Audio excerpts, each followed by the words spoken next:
You want to be at peak state, make sure you've memorized this. Diba? Ang baboy nasa kulungan. Jail has pig. Diba? You wanted to have a sense of joy when you wake up every day. Somebody tells you, uy, added work, okay lang, I accept it with joy. But I will make, mabagal yung isa kong gagawin, I'll talk to my boss and say, pwede ba ito yung priority ko? That is joy. Joy is not pushover. Joy is not saying yes to everything. Joy is just, embracing everything with positivity. Oh, to be in a state of, na parang parati naka-open yung, talaga? Kaya natin gawin yan? May bagong business, kaya natin gawin yan? Parang it's out of our comfort zone. But to be in a state of awe means that you're actually interested. People who are interested are interesting. Only boring people are bored. Bored ba kayo sa trabaho nyo? Boring kayo. Inspiration is different from motivation.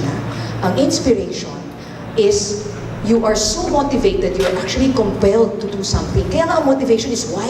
Bakit ako gising na umaga? Kasi motivated ako, I love my work. Motivation yan. Tomorrow you may not love your work. Something big, happens, hindi ko na love ang work ko. Motivation lang yan. Ang inspiration is you love your work so much, it's compelling, you're driven to do something, to do action. Kaya ang question ng motivation is why? Ang question ng inspiration is what? What are we going to do with this energy?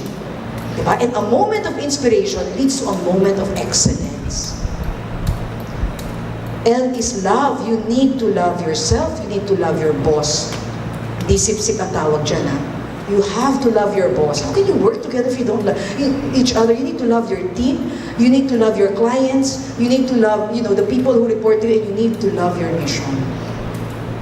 Yan, may vision na kayo. Dapat love nyo yan. Memorize nyo yan at heart. Hope. Yun yung palpak ang trabaho ngayon. Pero kung wala kang hope, feeling mo damage ka na. Diba? Ni-reject ka, feeling mo damage ka na. A person with hope knows it's not a damaged future. I will wake up and tomorrow is a clean slate to attack everything with newness. And there are days, I have bad days. But when I learned this, I wanted to share this with you. Ever since I've learned NLP and I've learned to actually manage my state, my track record for overcoming bad days, 100%. Bakit? Thanks to hope. Because hope tells me today was a bad workshop, but tomorrow can be something new. I just need to get the feedback of people. You have to do that. You need to learn every day. Kaya nga energy giver, di ba? You learn something, you apply it to life. Amusement, we need to laugh together because laughing fires up our oxytocin. That's why you will be laughing and having fun with each other. Serenity, yung may crisis ka, parang kang nasa eye of the hurricane. Kaya mo yan, serene ka lang, di ka nagwawala. Di ka nagpapanik. No, I'm just serene. Pride.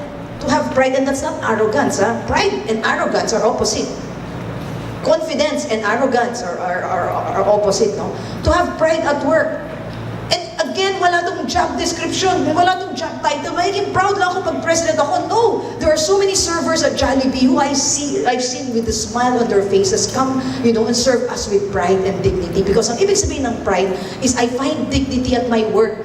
So if you find yourself saying, ay, messenger lang ako, ang una ko titignan, lang? Messenger ka lang?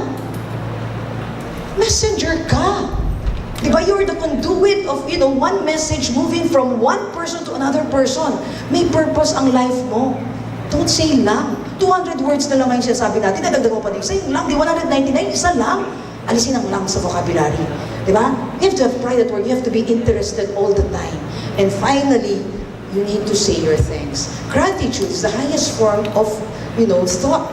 Why? Because pag may gratitude ka, ibig sabihin, kaya mo na mag-move from just about myself to other people. Because when you say gratitude, when you say thanks, it's not about you, it's about other people. There are 10 ways to be awesome. Every day when you have a bad day, when you're having a rough day, all you need to do is to touch your heart because your heart is where your purpose resides and it tells you why you woke up in the first place today, and then replace that bad day feeling with any of the 10 and you'll be awesome.